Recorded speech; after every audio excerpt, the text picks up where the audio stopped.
Good evening and welcome. Tonight we will be going over the history and geography of Aktobe in Kazakhstan.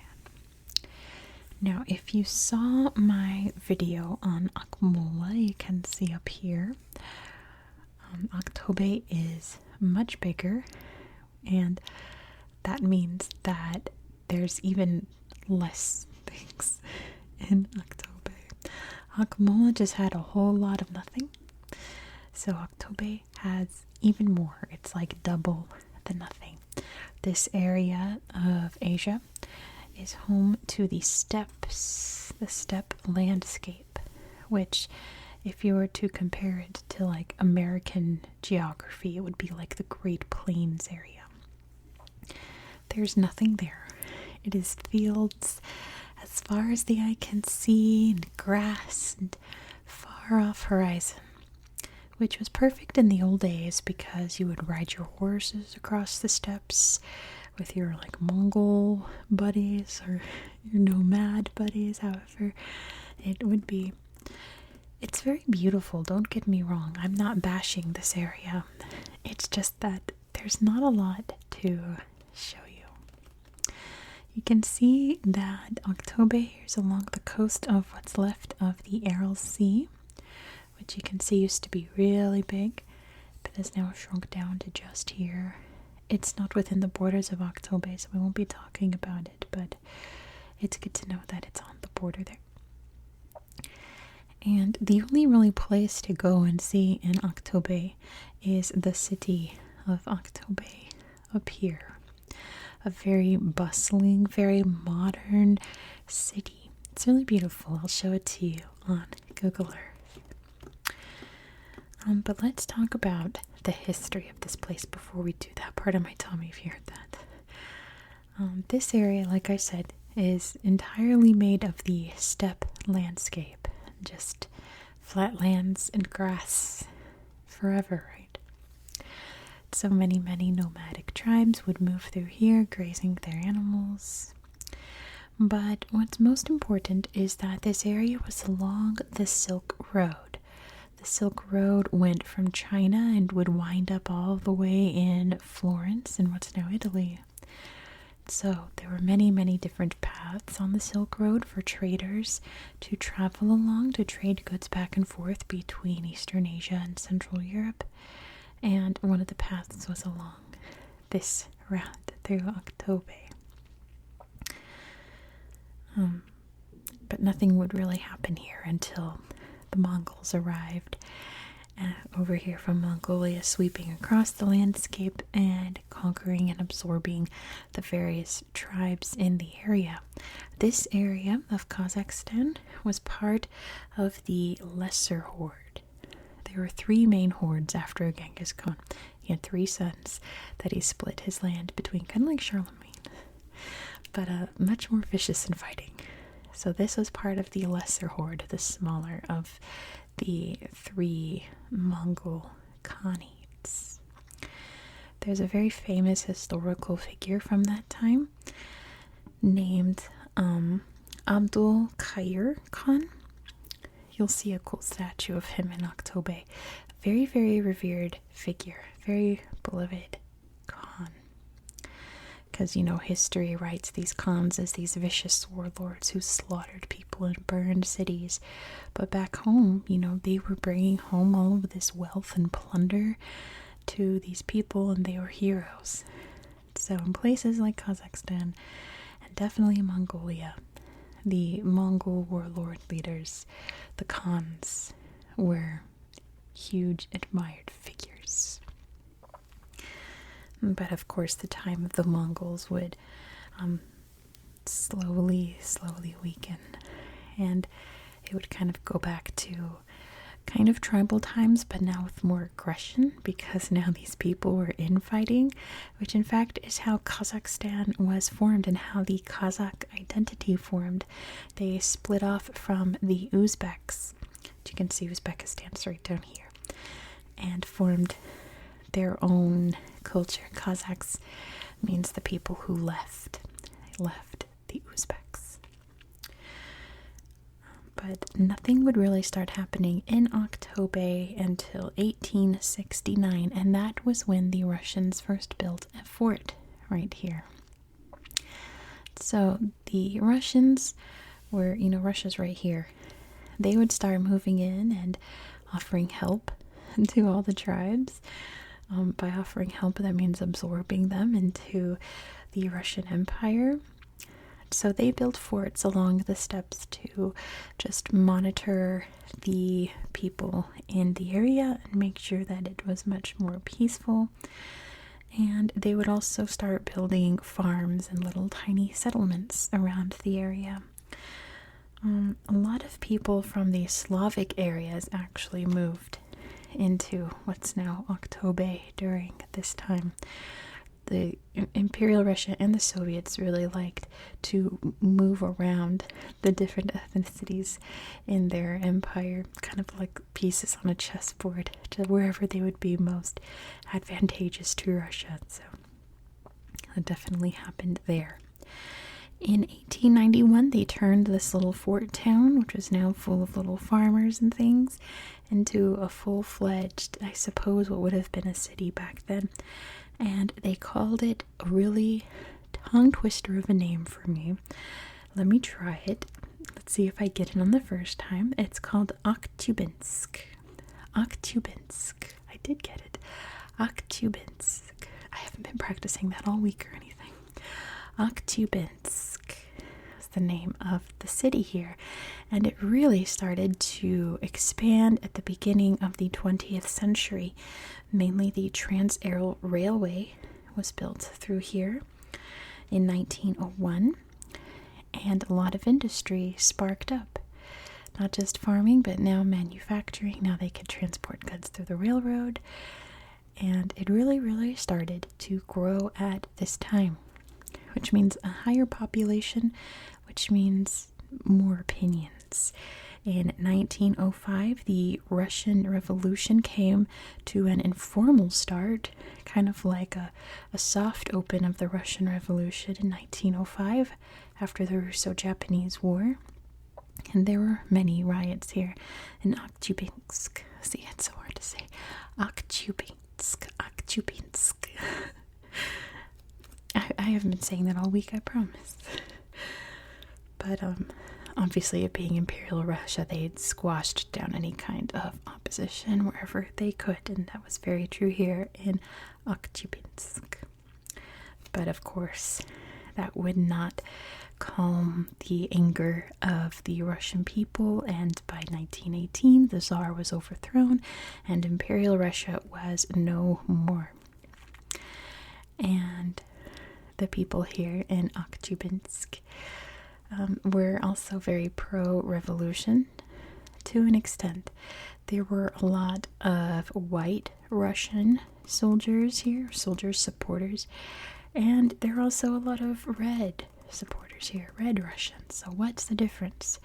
The Reds were more sympathetic to the Bolsheviks. They wanted to remove the royal family and parliament and create communism, right?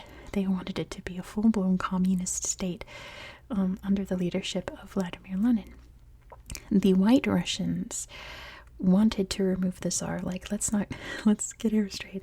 No one liked the Tsar, right? Get rid of the Tsar. But they wanted to replace it with just a different, more democratic form of government, not full-blown communism. So, 1918, both sides got what they wanted. They overthrew the Tsar. They got rid of the Diet and all of the parliamentary structures up at the top and started anew. But now it was an argument between, do we want to be democratic or communist?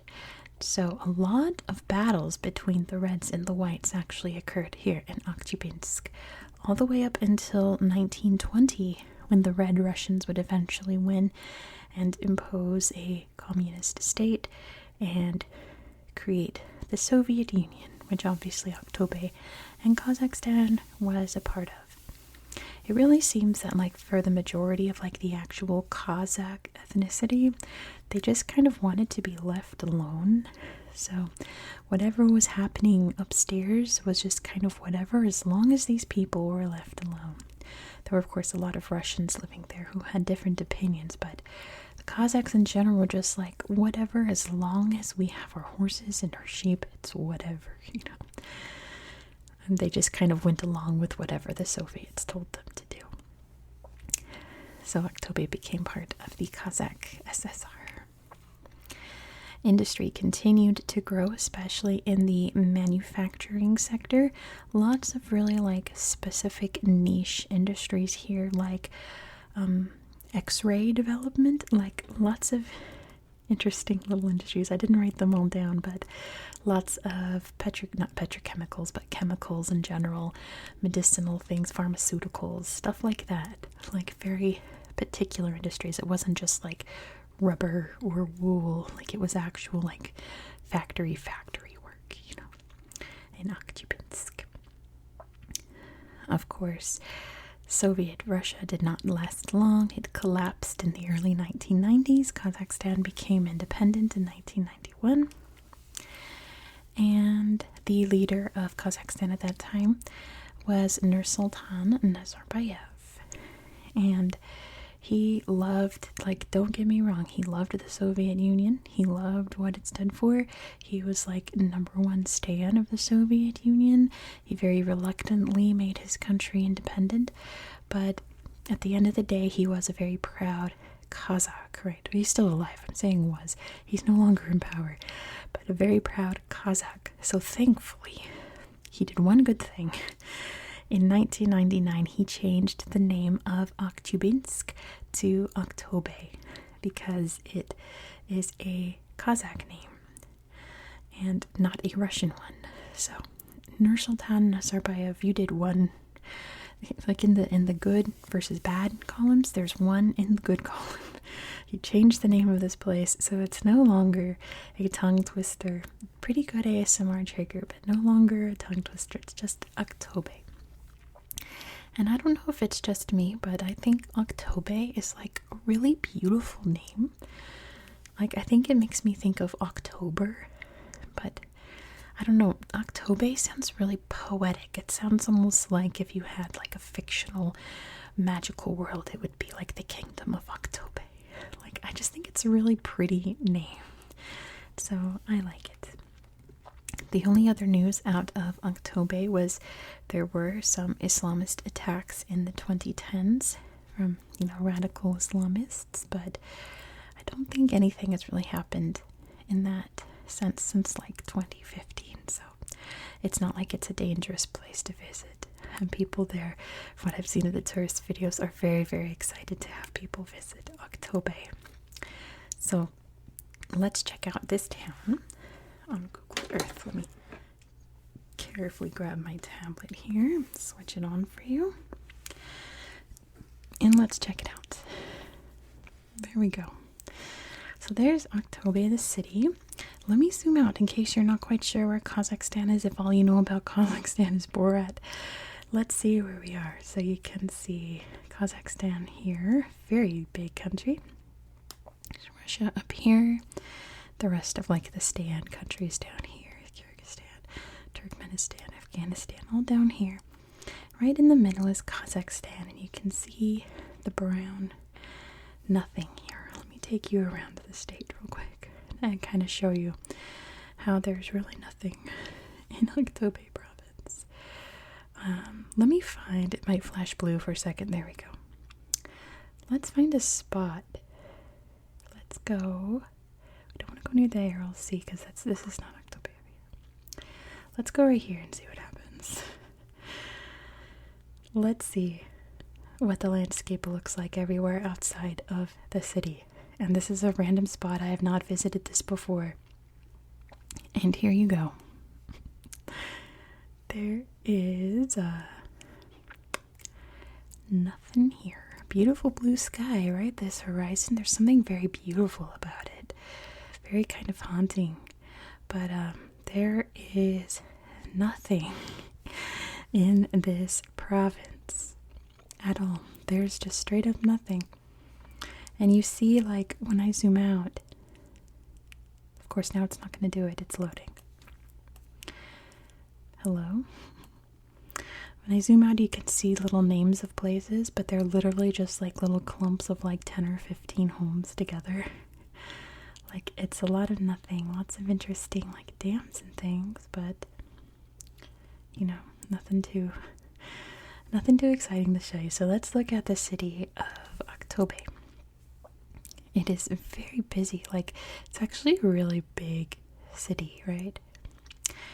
And here is what every video I have seen about Aktobe has pointed out this, and it's the statue of Abdul Khair Khan, which I suppose is in the middle of like their central area. He's copying him. How pretty, look at the flowers. Every video is like, you've got to come to the statue. It looks like they decorated it all out for Christmas. I love it. Aktobe. Advent calendar there. That's really cool topiary. Fountains and things. Like, this is the spot to come to, like the big meeting spot, or you take all your pictures together. This is the place to be. It's right here next to the Khan. They look excited. But yeah, isn't it pretty? It's a nice little spot. A whole family portrait there. So that's pretty. So yeah, that's apparently like the heart of the city right there. I was just looking around. Of course, I'm going to all the little parks and things. Nothing too thrilling to show you, but I'm like, this is a very typical large city. You can see all the residential areas. I like how you can see the more modern residential, and then there's some areas where it's just like very like Soviet residential just randomly. Where's a good example? I'm trying not to get into the industry part. Just like the block brutalist housing just randomly, you know? I think that's the train station right there. Oh, there's the airport too. International airport. And then you have the section that is very, very industrial. Let's get out of there. I'm not in it. Where is it? Look, you can see they're expanding over here too. Here we go. The industrial sector, right? Where all of those factories still making all kinds of cool stuff. You can see the Nazarbayev school there. Everything in Kazakhstan, even though he's been out of power for a couple years now. And people are finally starting to wake up and be like, this guy was not great. Everything is still all Nazarbayev, everything. Nur Sultan, everything, right? Lots of big rivers flowing through. And a big old reservoir down here for all of the water, probably hydroelectric power. But that's pretty much it for what I have to show you in this area. The people here seem very, very friendly and very welcoming. And it just seems like, you know, like where we were before in Akmola, it seems very like charming. This place seems like a Westerner would feel very at home here. Like, it's very, very modern compared to other places in Kazakhstan. Of course, you have like Almaty and all that, but we're not talking about that right now. Compared to the other countryside cities, this place is definitely more modern. So there's that. I'm going to end it there for tonight. Thank you so much for watching. If you enjoyed this type of content, please consider subscribing, because this is a very long, ongoing series on my channel where we go to every single little corner of the world. Next, we're going to be going to Nigeria. So be sure to subscribe so you don't miss out. Nigeria is always fun. I hope that you found this video relaxing and educational. And I hope that you have a very good night. Good night.